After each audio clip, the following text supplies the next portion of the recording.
The morning sun glinted off the sleek, obsidian lens of my newly installed security camera, and I, Alex, the self-proclaimed monarch of this aggressively beige suburban castle, felt a profound sense of accomplishment. My kingdom, usually assailed by nothing more menacing than rogue dandelions and the relentless chirping of unseen cicadas, was now officially under surveillance. I took a triumphant sip of my lukewarm coffee, the mug emblazoned with a cartoon badger wearing a monocle, and surveyed my domain. Let's be clear, I'm not some tinfoil hat-wearing conspiracy theorist. My reasons were purely principled. A week prior, a package containing the sacred, the glorious, the ridiculously expensive ergonomic mouse I'd been coveting for months vanished from this very porch. Vanished! Like a magician's rabbit. But instead of applause, there was only the hollow ache of unfulfilled click-and-scroll dreams. It wasn't about the money. Amazon refunded it instantly. It was about the audacity. The sheer unmitigated gall of someone swiping my future carpal tunnel preventing device. So, the camera went up. A silent, unblinking guardian against the injustices of porch piracy. I'm Alex, by the way. Early 30s, graphic designer, perpetually tethered to my home office. My life motto usually revolves around minimal effort, maximum comfort. I value my peace and quiet like a dragon values its hoard. My neighborhood, Maple Avenue, is a testament to suburban conformity. Every house a slightly different shade of off-white, every lawn meticulously mown, except mine occasionally. Every day a predictable rhythm of leaf blowers and distant ice cream truck jingles. It was for the most part peacefully anonymous. That is, until you introduced Carol. Carol, my next-door neighbor, was the exception that proved the rule of suburban tranquility. She moved in about 5 years ago, and from the moment her perfectly coiffed, "I demand to speak to your manager," haircut bobbed over our shared property line, I knew my life was about to get textured. She walked with a stiff, purposeful gait, like a highly decorated general inspecting a faulty parade. Her eyes, I swear, scanned for imperfections, for deviations from her unspoken code of suburban conduct. My grass once dared to grow a quarter-inch beyond HOA guidelines, and I received a passive-aggressive note tucked under my windshield wiper that read, in elegant cursive, "A healthy lawn reflects a healthy community." My personal favorite was the time she complained my exterior trim was not the correct shade of eggshell. Eggshell? Who even notices that? These, however, were minor skirmishes. Annoying, yes, but easily dismissed as the eccentricities of a woman with too much time on her hands and an inexplicable passion for monochromatic exterior paint. I'd learned to nod, smile faintly, and then do precisely nothing. My strategy was always to out-polite her, to baffle her with a calm demeanor in the face of her escalating indignation. It usually worked, resulting in her stomping off, muttering about unreasonable people. I genuinely believed my camera would simply be another one of those minor irritations, a temporary blip on her radar before she moved on to the next perceived transgression. Oh, how wrong I was. I was just enjoying the satisfying ding of a new email notification, likely another project brief, when the familiar rustle of perfectly pressed slacks and the heavy thud of sensible walking shoes announced her arrival. My front porch, usually a sanctuary of peace, felt a sudden shift in atmospheric pressure. I looked up. There she stood, not quite on my porch, but certainly in striking distance. Her face was a mask of tightly controlled fury, her lips pursed so tightly they almost disappeared. "Excuse me? Excuse me." The words were delivered with the precision of tiny, sharpened daggers. I adopted my most innocent, slightly confused expression. "Carol, hi.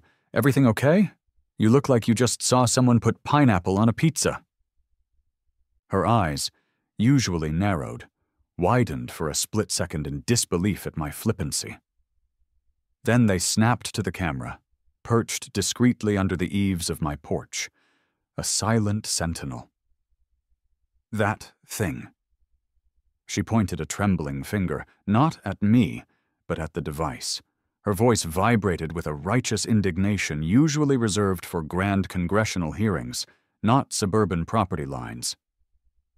It's pointing directly into my daughter's bedroom window. I am not having a pervert living next to me. I blinked. My coffee almost performed a comedic spit take. First, I began, raising a hand in a gesture of calm diplomacy. It's a camera, not a thing. Let's stick to proper terminology, shall we? Second, it's a wide-angle lens, but I can assure you it's physically angled to cover my porch and driveway. See the angle? I gestured dramatically towards the slight tilt. Physics, Carol. It's a real thing. Third, your daughter's in college in Vermont, studying something involving interpretive dance and ancient Sumerian texts, last I heard. Unless she's developed a hitherto unknown talent for interdimensional teleportation, her window is currently empty.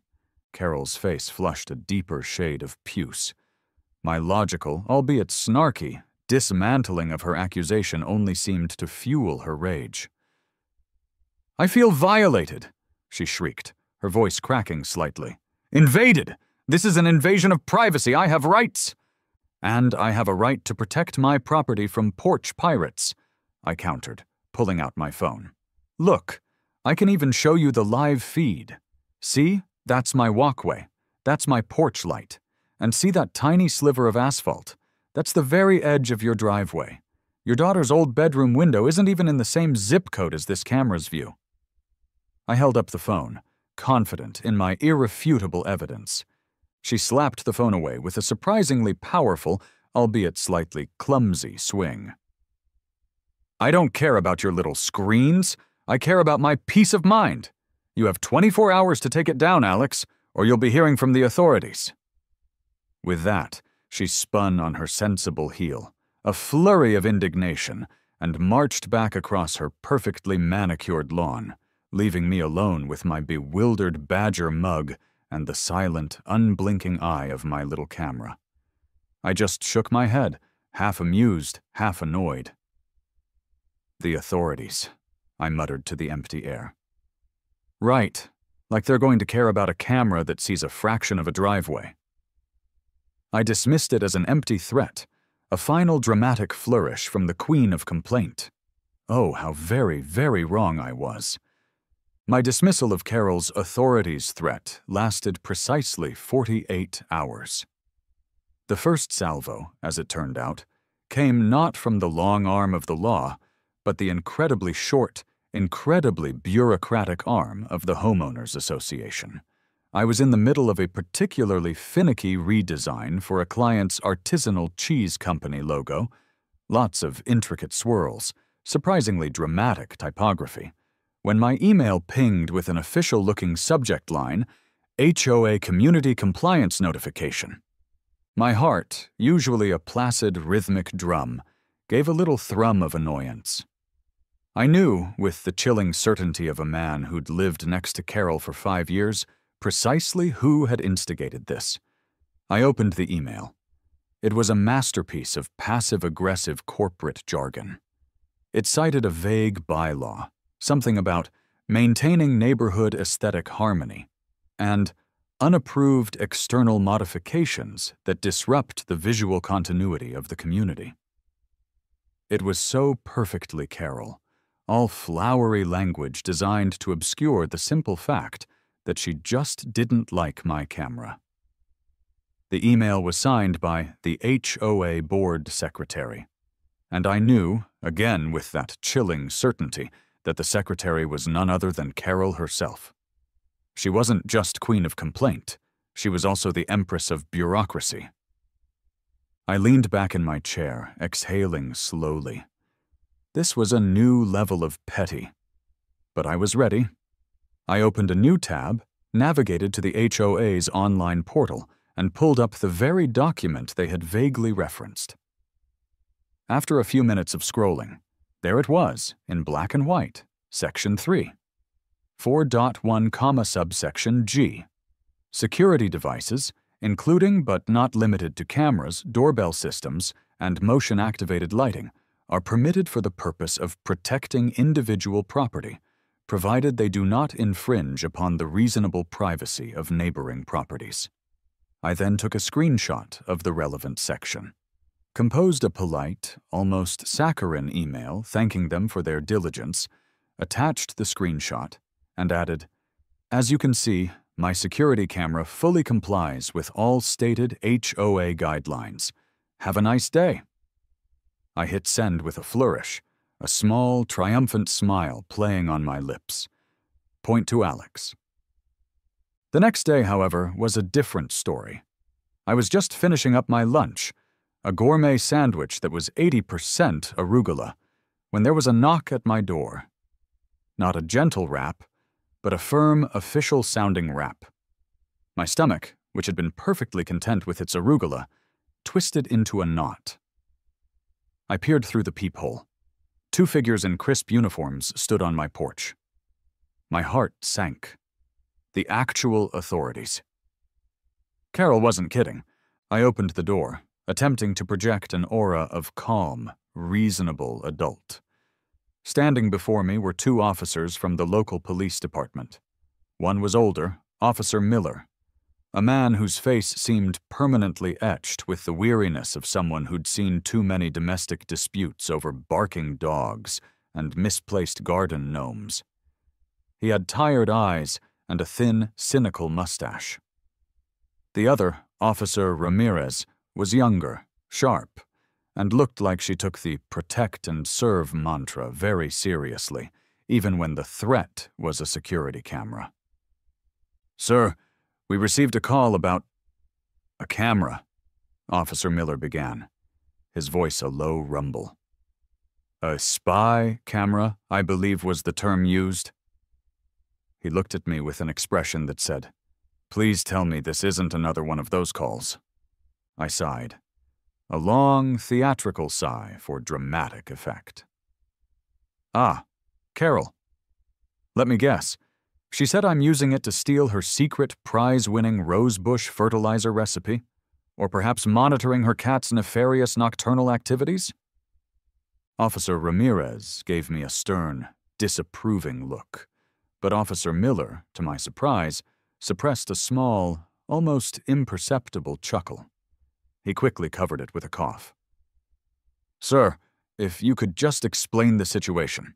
I invited them in, offered them water, which they politely declined, and led them to my office where I could access the camera's feed." "Officers, this is a standard security camera. I installed it after a package was stolen from my porch. My neighbor, Carol, believes it's spying on her house." I pulled up the live feed on my monitor, pointing out the field of view. As you can see, it covers my porch, my driveway, and just the very edge of her driveway. It absolutely does not, and physically cannot, look into her house.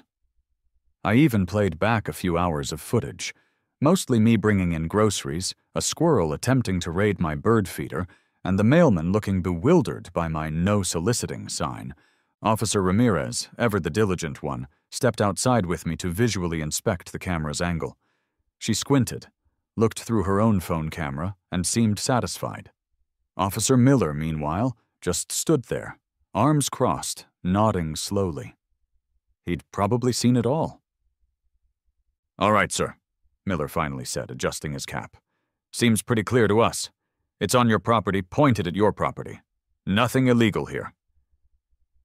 They exchanged a few more polite words with me, then walked across my lawn, heading towards Carol's house. I watched from my window, a quiet spectator to the unfolding drama. I saw Miller and Ramirez stand on Carol's porch. Carol came out, her face a thundercloud. There was a brief, animated conversation. I couldn't hear the words, but I saw the officers gesture at my camera, then at my house. Then they both just shrugged. A universal gesture of, "Our hands are tied."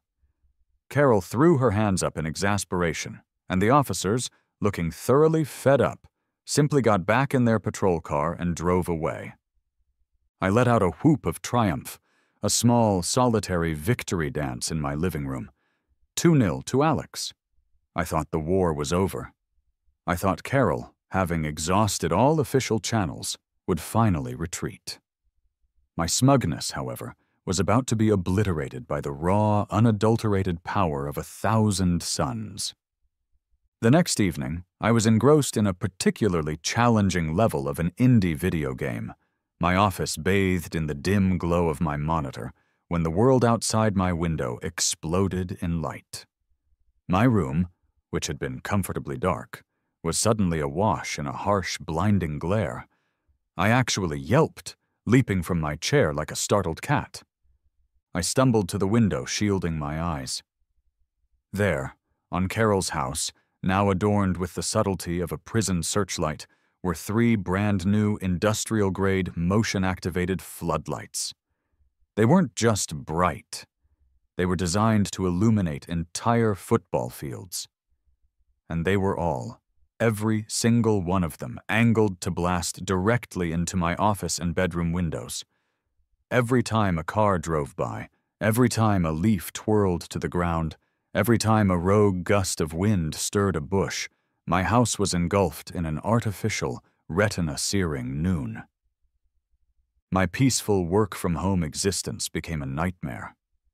My video calls were reduced to me appearing as a washed-out, ghostly figure against a backdrop of blinding white.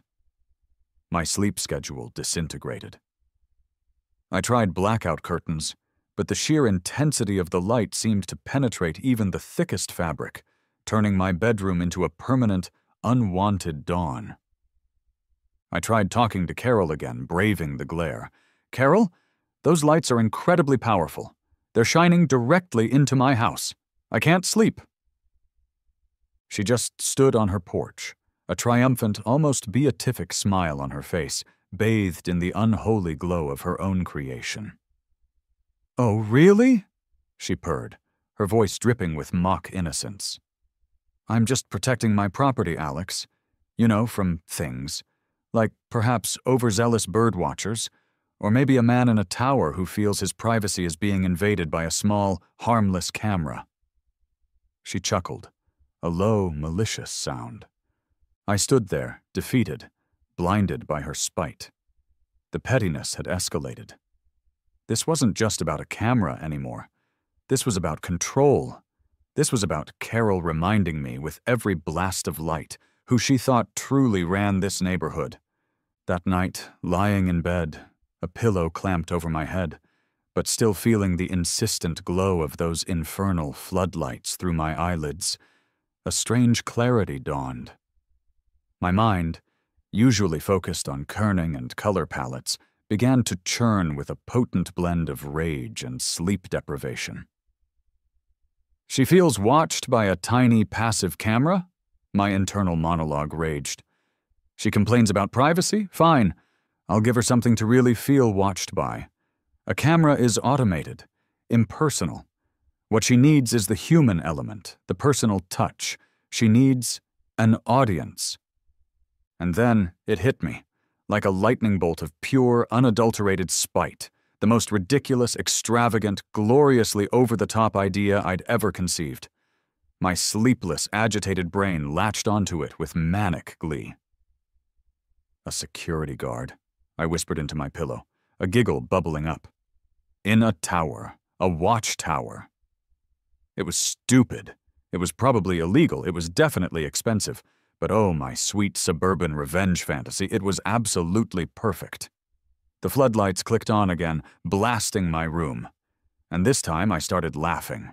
A long, low, slightly unhinged laugh that echoed in the blinding artificial light. Carol had no idea what she had just started. The morning after my blinding epiphany, I emerged from my bedroom, a little sleep-deprived but brimming with the kind of manic energy that only comes from committing to a truly outrageous plan. The first step in building a watchtower, as I understood it, was to ensure I wouldn't immediately land myself in legal trouble. This required research, lots of it. I brewed the strongest coffee known to man, put on my serious thinking glasses, the ones with the slightly smudged lenses, and plunged headfirst into the labyrinthine world of city ordinances, building codes, and of course, the ever-present, ever-vigilant HOA bylaws. My computer screen glowed with official PDFs, legal jargon, and architectural diagrams. Hours blurred. My initial optimism, fueled by pure spite, began to wane slightly. This was complicated. But then, like a shining beacon in the bureaucratic fog, I found it. A glorious, beautiful loophole, tucked away in a dusty corner of the zoning regulations. Any freestanding accessory structure under 150 square feet, in footprint and under 15 feet in overall height, does not require a specific building permit, provided it adheres to property line setbacks.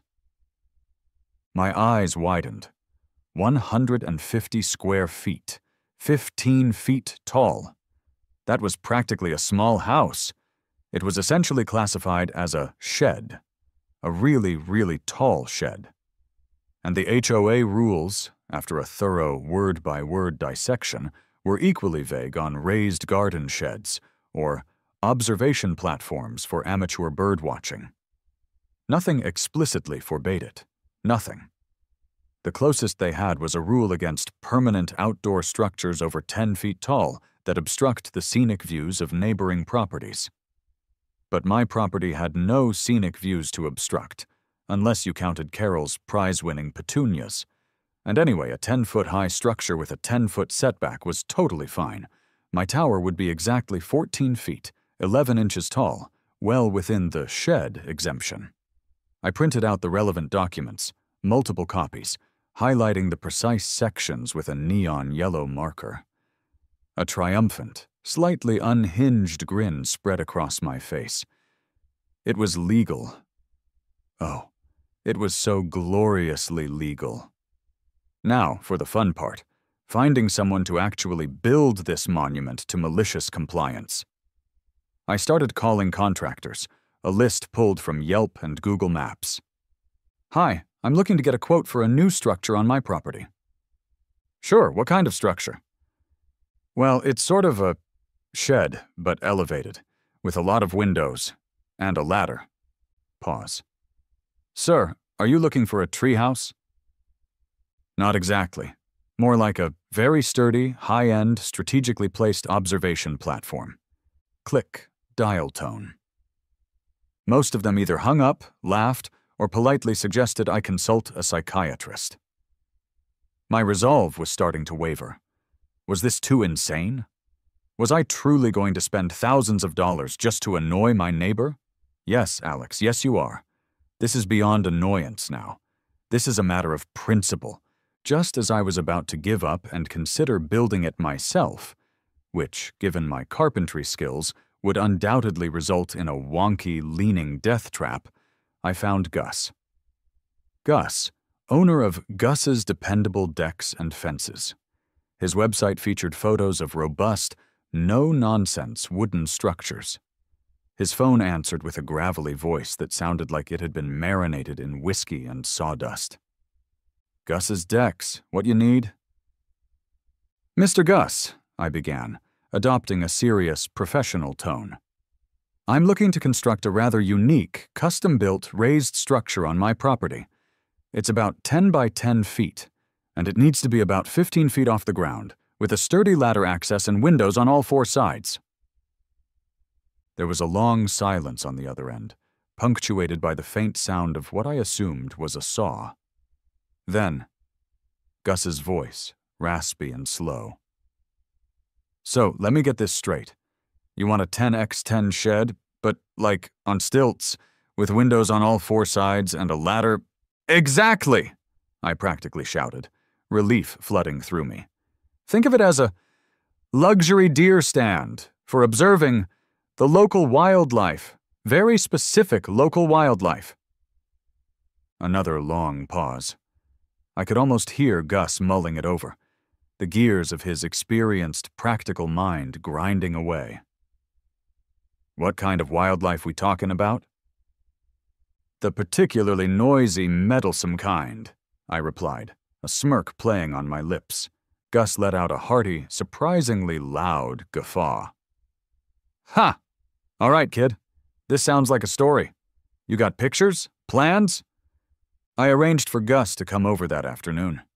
He pulled up in a beat-up Ford pickup, a man in his 60s with a weather-beaten face, kind eyes that crinkled at the corners, and a perpetual smudge of sawdust on his cheek.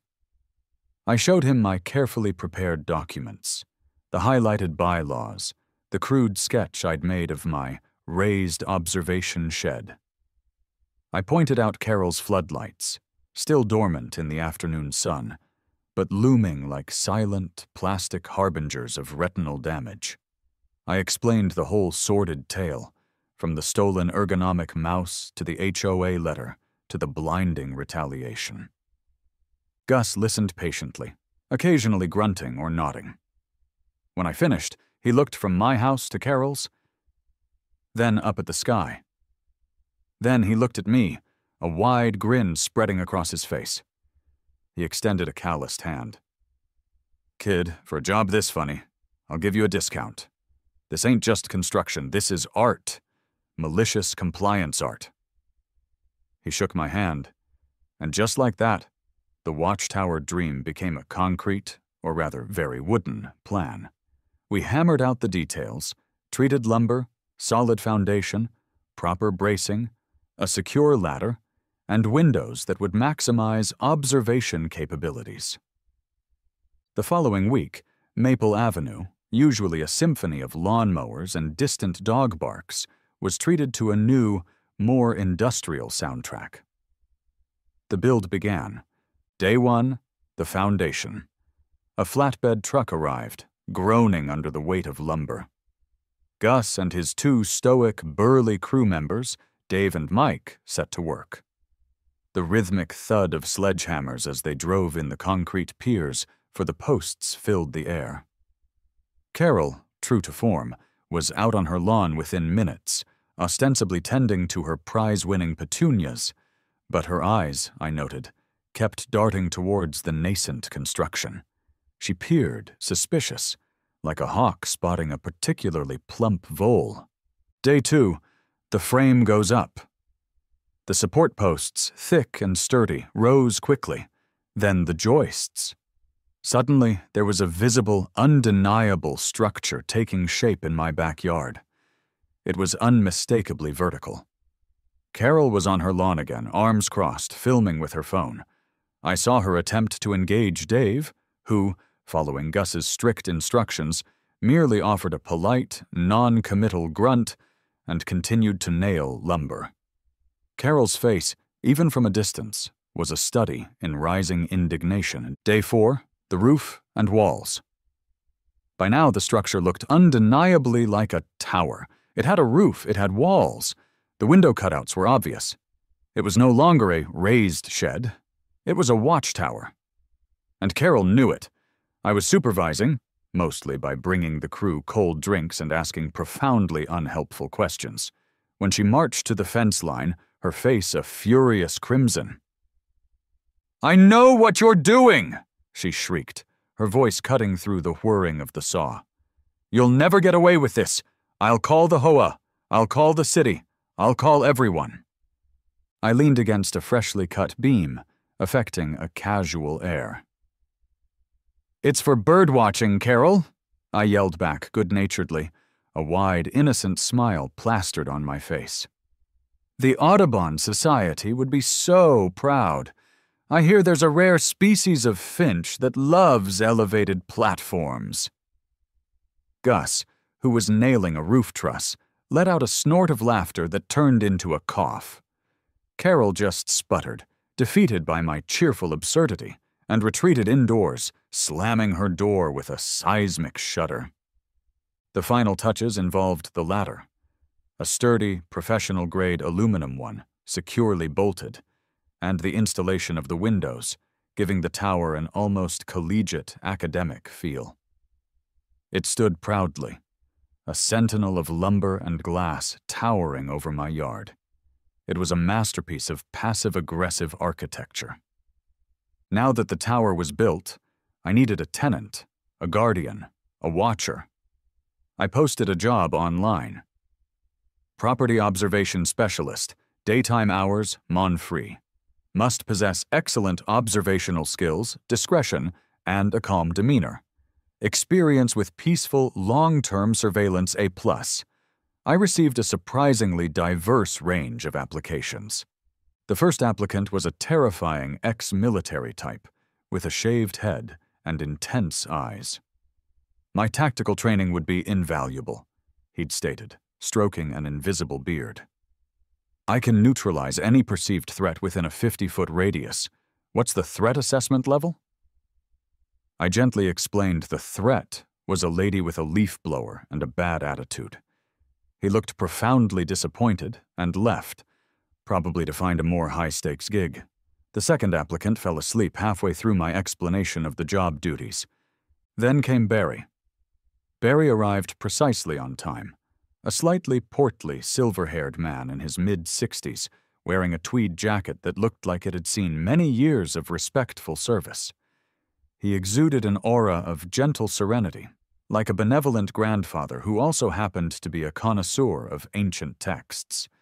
He was, it turned out, a semi-retired university librarian.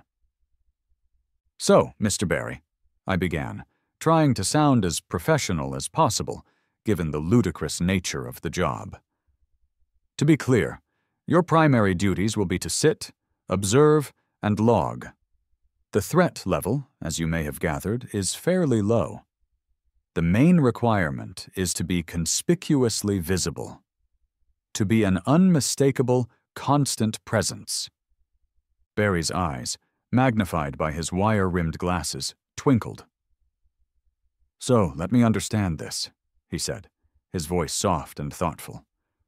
"I get paid to sit in a quiet, elevated space with a panoramic view, read my books, drink tea, and occasionally write a sentence or two in a logbook about whatever occurs outside." "That's the gist of it," I confirmed, bracing myself for the polite refusal. Barry leaned back in his chair, a small smile playing on his lips. "Son," he said, his voice barely above a whisper, "that's not a job. That's my retirement dream." I nearly hugged him. Barry was hired on the spot. I explained the whole Carroll saga, omitting none of the petty details. He listened, utterly delighted. "A watchtower against suburban tyranny," he declared, chuckling softly. "What a splendid idea, Alex." He was perfect, utterly, ridiculously perfect. Carroll had no idea what was coming. The tower was built. The watcher was found. The stage was set. The watchtower, gleaming in its fresh coat of weather-resistant paint, stood like a proud, slightly bewildered giraffe amidst the manicured lawns of Maple Avenue. I'd spent the previous evening making it as comfortable and functional as possible for Barry. Inside, it boasted a surprisingly ergonomic office chair, a small, insulated mini-fridge stocked with various herbal teas, and my personal stash of emergency chocolate bars, a power strip for Barry's phone and Kindle, and a pair of high-end binoculars. "For optimal birdwatching, of course," I'd told Barry with a wink. The crowning glory was the official observation log, a sturdy leather-bound notebook with crisp blank pages. Barry arrived for his first shift precisely at 8:55 a.m. on a Monday, dressed in a crisp, dark blue polo shirt that I had sourced online, emblazoned with a discreet, almost unnoticeable patch that read, "Maple Avenue Property Watch." He looked less like a security guard and more like a very distinguished, slightly overqualified substitute teacher. He beamed, a childlike delight in his eyes, as he surveyed his new domain. He climbed the ladder with surprising agility for a man his age, settled into the chair, and after pouring himself a cup of chamomile tea from a thermos, opened his logbook. The air thrummed with anticipation. This was it. The moment of truth. Around 10:10 a.m., the garage door next door rumbled open. Carol, perfectly coiffed, emerged, dressed in her gardening attire, armed with a tiny trowel and a look of grim determination, ready to tackle a particularly stubborn patch of weeds. She made her way to her mailbox, pulled out a handful of flyers, and started to turn back. That's when she saw him. Barry. He was sitting in the watchtower, serene, composed, framed perfectly by one of the large windows. He was holding his binoculars, not pointed at her, but towards a distant oak tree, as if observing a rare species of squirrel. As Carol's head slowly swiveled upwards, her eyes widened, her mouth fell open slightly. Barry, following our prearranged protocol, slowly lowered his binoculars, looked directly at her, and offered a gentle, polite nod of acknowledgement. Then, without breaking his composed demeanor, he returned to his bird watching. Carol froze. She stood there, a mail-stuffed hand mid-air, a statue of utter disbelief. Her face went from shock to a slow, burning red. She looked at the tower, then back at her house, then back at the tower. Barry, I noted from my own office window, casually made an entry in his logbook. I imagined it read something like, 10:14 a.m. Subject is expressing vocal discontent in the yard, likely in silent protest. Observed a common robin quite plump. The first shift was a resounding success. Carol retreated indoors, her gardening plans apparently forgotten. The floodlights remained mercifully off. The next day, it escalated. Carol started by screaming from her own lawn. "Are you kidding me, Alex? A tower? And a man?" Her voice was a high-pitched shriek, ricocheting off the other houses. Barry, bless his librarian heart, simply made an entry in his log. 10:14 a.m. Subject is expressing vocal discontent in the yard. Volume levels elevated. Appears agitated by my presence. Continued observation of a northern cardinal, quite splendid plumage today. He then waved politely to a mailman who looked utterly bewildered by the entire scene. This was it. The point of no return. The climactic battle of wits, or rather the climactic battle of escalating absurdity. Carol called the police again. This time I knew they would come, and this time I was ready.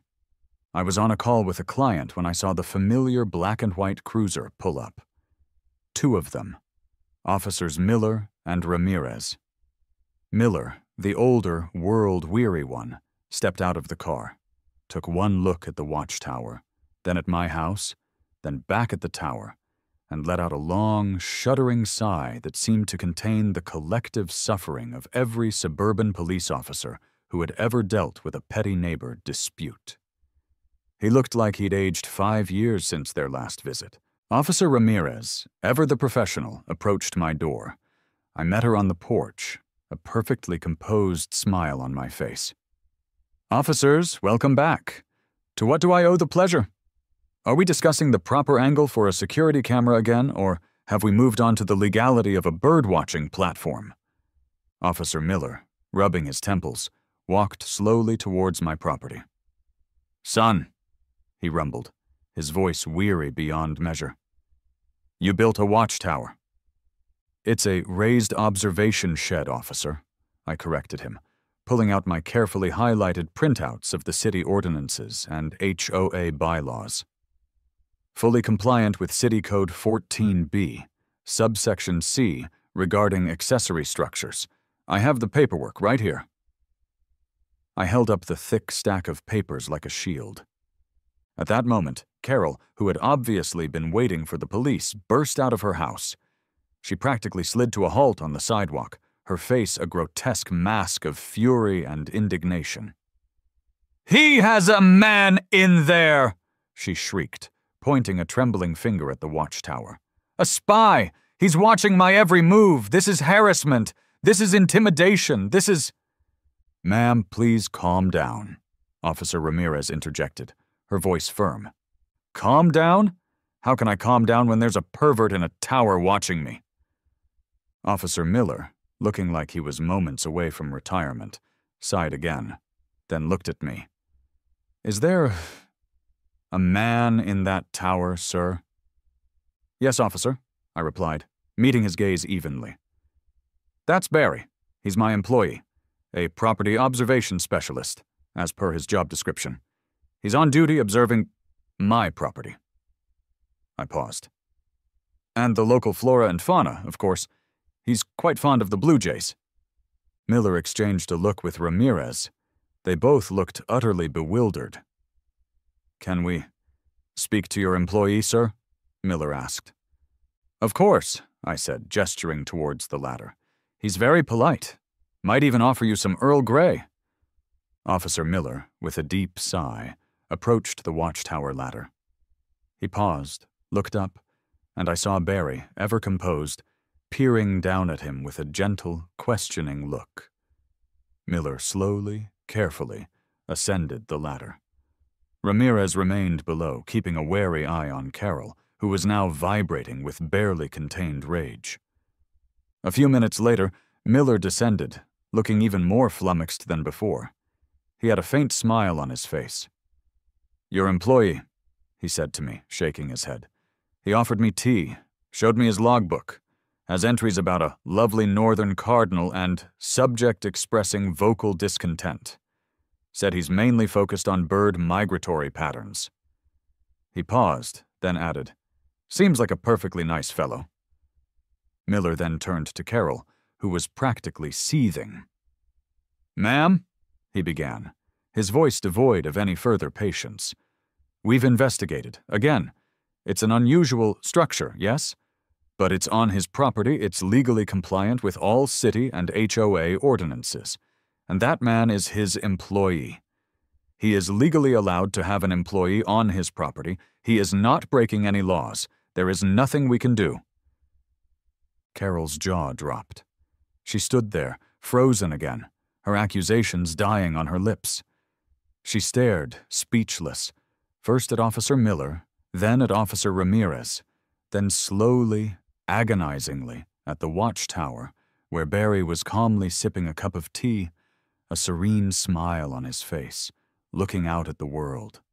The police car pulled away, leaving Carol alone on the sidewalk, a solitary, defeated figure in the face of my utterly ridiculous, entirely legal, and perfectly staffed watchtower. The silence that followed was more deafening than any scream. My victory was complete. The days that followed Officer Miller's final, exasperated pronouncement were, for lack of a better word, surreal. Carol, utterly defeated, retreated into her fortress. Her industrial-grade floodlights, once a blinding symbol of her petty tyranny, remained mercifully off. Her blinds were permanently drawn, transforming her house into a brooding, secretive structure that hinted at a reclusive, slightly unhinged occupant. A quiet, tense, yet undeniably peaceful truce settled over the two houses. The watchtower, majestic and absurd, was now just a fact of life on Maple Avenue. The rest of the neighborhood reacted, predictably, in varied and humorous ways. Some of my other neighbors, particularly those who had also suffered under Carol's HOA reign, would discreetly slow their cars as they drove by, offering me a subtle nod or a thumbs up. Mr. Henderson from across the street, a man who rarely spoke above a whisper, actually stopped by one evening, ostensibly to borrow a cup of sugar. As I handed it to him, he leaned in conspiratorially and muttered, "That woman once complained my lawn gnomes were too provocative. You're a hero, Alex." Then he scurried away. A group of teenagers from down the street, forever in search of new and amusing online content, started filming TikToks about the warlord of Maple Avenue and his Eye of Sauron, which, to my amusement, was the tower. I had inadvertently become a local suburban legend, the guy who, when pushed too far, went nuclear with pure, unadulterated, legalistic spite. It was glorious. But the true joy, the unexpected bonus of this ridiculous endeavor, was Barry. Life in the tower for Barry was, by all accounts, idyllic. He settled into his routine with the comfortable ease of a seasoned academic. Every morning he'd arrive, climb the ladder, brew his tea, and open his logbook. He'd bring different books to read each day, thick tomes on ancient history, classic literature, even a few bird identification guides. I'd often bring him snacks, sometimes a homemade muffin, sometimes a gourmet chocolate bar. Our conversations through the open window of the tower became one of the unexpected highlights of my day. "Anything exciting to report today, Barry?" I'd ask, looking up. "Indeed, Alex," he'd respond, his voice calm and resonant. "A fascinating squabble unfolded this morning between a particularly aggressive squirrel and a very determined blue jay over a rogue acorn. The squirrel emerged victorious, but the blue jay's linguistic repertoire was truly something to behold." He'd then read an entry from his log. Monday, 2:15 p.m. Subject's cat, a fluffy ginger tabby, has breached the perimeter. It is not deemed a threat. It is, in fact, quite adorable. Observed it attempting to stalk a butterfly with limited success. Or, another time, with a twinkle in his eye. Wednesday, 11 a.m. Subject engaged in aggressive weeding near the fence line. The petunias, regrettably, did not survive the encounter. Noted a faint tremor in the ground, possibly from the sheer force of horticultural indignation. Barry became more than just a security guard. He became the benevolent, all-seeing eye of the block. He'd wave to the kids on their way to school, who'd enthusiastically wave back, utterly captivated by the man in the tower. He helped the mailman spot a loose dog. He even once directed a lost delivery driver to the correct house, saving an important package from an unknown fate. His presence, rather than being intimidating, somehow brought a strange sense of calm to our little cul-de-sac. He was the quiet, constant observer, the gentle sentry of suburbia. Months passed. The initial shock of the watchtower faded, replaced by its comfortable, if still slightly absurd, presence. I'd even started growing some ivy around its base, hoping to make it look a bit more rustic and less like something out of a medieval siege. The leaves were just beginning to unfurl, creating a soft green curtain around the sturdy wooden posts. One late afternoon, I was outside, watering my petunias, which, ironically, were thriving under the reduced glare from next door. The air was warm, smelling of freshly cut grass and impending summer rain. Then, Carol's garage door rumbled open. She emerged, dressed in ordinary street clothes, presumably heading out to run errands. She walked towards her car, her usual rigid posture slightly softened. As she reached her driver's side door, she paused. My watering can paused. We made eye contact across our lawns. No screaming, no accusations, no indignation. Just a long, silent moment. She looked at me, then up at the tower, where Barry was peacefully reading, a sunbeam glinting off his glasses. Her shoulders slumped, almost imperceptibly. Then she gave me a tiny, almost imperceptible nod. It wasn't a friendly nod, not by a long shot. It was a nod of exhaustion, a nod of surrender, a nod that, in its silent eloquence, said, "You win." She got into her car, started the engine, and slowly, quietly, drove away. I stood there, watering can still in hand, a sense of utter bewilderment washing over me. All that effort, all that money, all that absurd, escalating pettiness, for a nod, a single, almost invisible nod of defeat. I looked up at the watchtower, where Barry, oblivious to the momentous, unspoken truce, simply turned a page in his book. I shook my head, a slow smile spreading across my face. It had been an insane ride, a completely over-the-top, financially questionable, yet undeniably hilarious and ultimately effective journey into the heart of suburban warfare. I realized I hadn't just won a fight with my neighbor. I'd accidentally created a wonderful, paying job for a lovely old man. I'd added a bizarre, yet oddly charming landmark to our street. And in doing so, I had, against all odds, achieved something truly rare in this aggressively beige neighborhood: a lasting, if slightly uneasy, peace. The quiet I had craved for so long was finally mine. They say good fences make good neighbors. Turns out, a fully staffed watchtower, towering over your petty grievances, does the job even better. A lot better.